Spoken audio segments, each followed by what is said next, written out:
इस ध्यान में रखा करें, जब भी अपनी वाइफ को या अपनी वालदा को कहीं भी लेके जाएं तो रास्ते में गुजरते हुए उन्हें कुछ लोगों को दिखाएं। ये देखो ये बंदा साइकिल पे जा रहा है, ये देखो इस बंदे के पाँव नहीं है, ये देखो इनके पास घर नहीं है। घर में सफाई करने वाली आती है, अपनी बीवी के सामने बताएं आप, ये देखो इनके पास घर नहीं है। अगर तुम इसकी जगह होती हो, लोगों के घर में सफाई कर रही होती तो क्या होता। उसके माइंड में एक बड़ी डाउन लेवल जो है ना वो क्रिएट करो कि अगर ये चीजें हमसे छिन जाएं, ये कमरा भी छिन जाए, ये बिस्तर भी छिन जाए, ये सब कुछ छिन जाए, तो फिर क्या हालात हो। अस्सलाम वालेकुम। अच्छा, हमारे पास एक सवाल आया बड़ा इंपॉर्टेंट कि थोड़े से पैसों में बीवी और माँ को खुश कैसे करें। पहली बात तो ये कि आप में से बहुत ज़्यादा लोग ये सोचते होंगे कि माँ को खुश करने के लिए हम कुछ ना कुछ करते रहें और बीवी को खुश करने के लिए भी हम कहीं ना कहीं जोड़े ला के दें, माँ को कुछ ला के दें, कोई स्ट्रेटजी अप्लाई करें। हमें पैसों की ज़रूरत है इन दोनों को खुश करने के लिए, और कोई पैसा होगा तो फिर इन दोनों को हम सेटिस्फाई कर सकते हैं, वरना जो भैंस गई पानी में वो वाला हमारा हिसाब होने वाला है और शादी के बाद हम सारे के सारे क्या हो जाएंगे, डिस्टर्ब।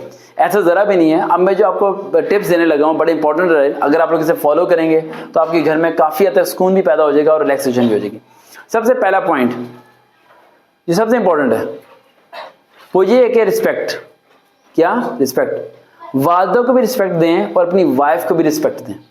आप में से बेनतहा लोग ऐसे एक बहुत बड़ी गलती करते हैं कि वालदा पे पैसे नहीं खर्च करते और बीवी पे पैसे नहीं खर्च करते, लेकिन बाहर दोस्त अगर कुछ पैसे मांगे या उधार भी मांगे ना, आपको दोस्त एक SMS करके आपको कहते हैं ये 5,000 उधार दे दो, उसी टाइम आप कहाँ जाम मस्जिद अरेंज करके आप उसे दे दोगे, लेकिन उसे पहुंचा दोगे। लेकिन अगर वाइफ कहे कि मैंने कोई जोड़ा लेना है या कुछ चीज़ लेनी है तो आपके दिमाग में 10 बातें आएंगी कि पता नहीं मेरी माँ क्या सोचेगी, मैं उसे दिलवा रहा हूँ।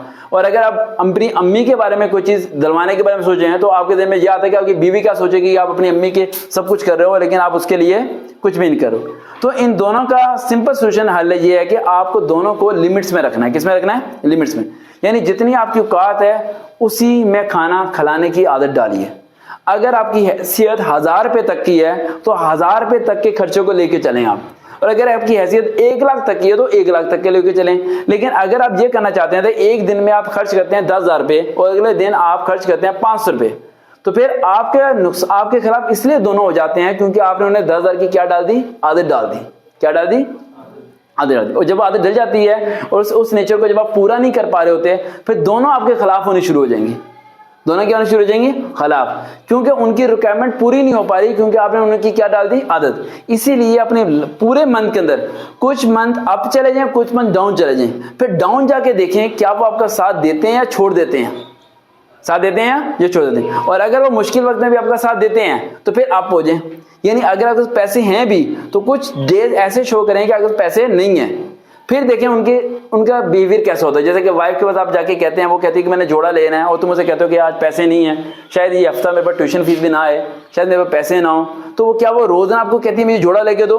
और अगर वो रोजाना कहती है तो फिर आप गलत ट्रैक पे हो।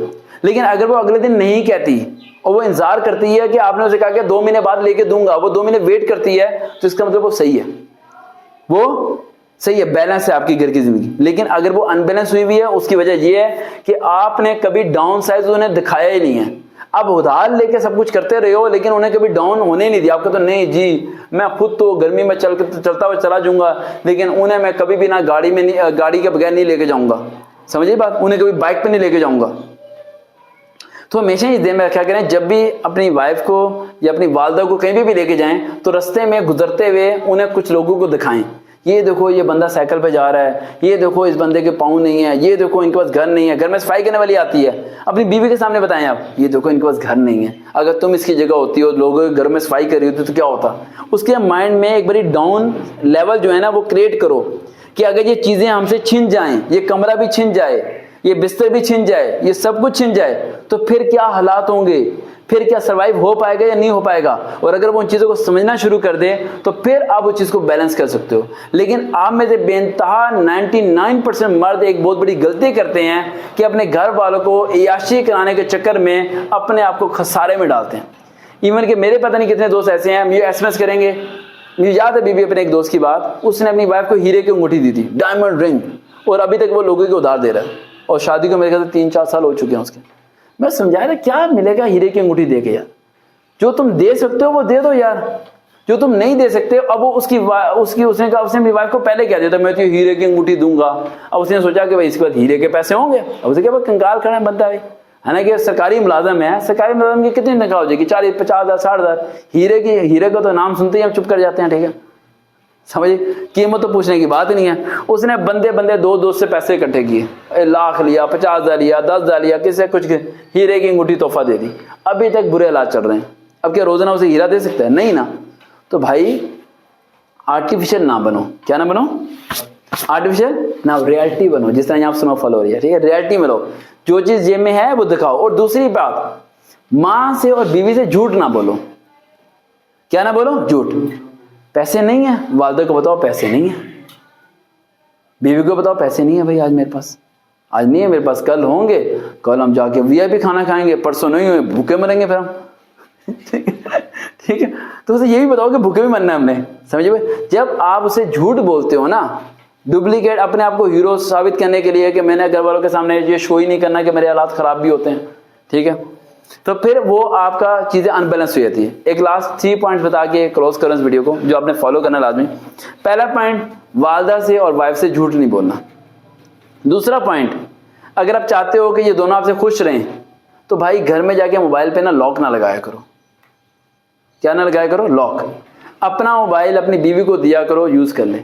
जब उसमें कोई गलत चीज है ही नहीं तो डर किस बात का? जब गलत चीज तुम रखते हो तो फिर तुम ये कैसे यकीन करते हो कि वो भी तुम्हारे साथ सिंसियर हो? जब तुमने खुद गलत कुछ दोस्तियां बनाई हुई हैं अपनी बाहर, ठीक है, तो तुम सेलफोन दोगे उसके हाथ में? नहीं दोगे ना। जब सेलफोन तुम उसके हाथ में नहीं दोगे तो तुम्हारा ट्रस्ट मेंटेन ही नहीं हो सकता। वो अगर अपनी वालिदा से बात करना चाह रही है, उसे 2 घंटे नहीं, उसे 5 घंटे करने दो, अपने मोबाइल से करने दो, उसे क्यों करे यार जितना करना है।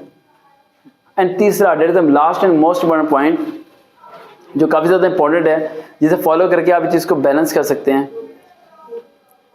जो चीज भी आप लेके आए वो 2 लेके आए, एक माँ के लिए और एक बीवी के लिए।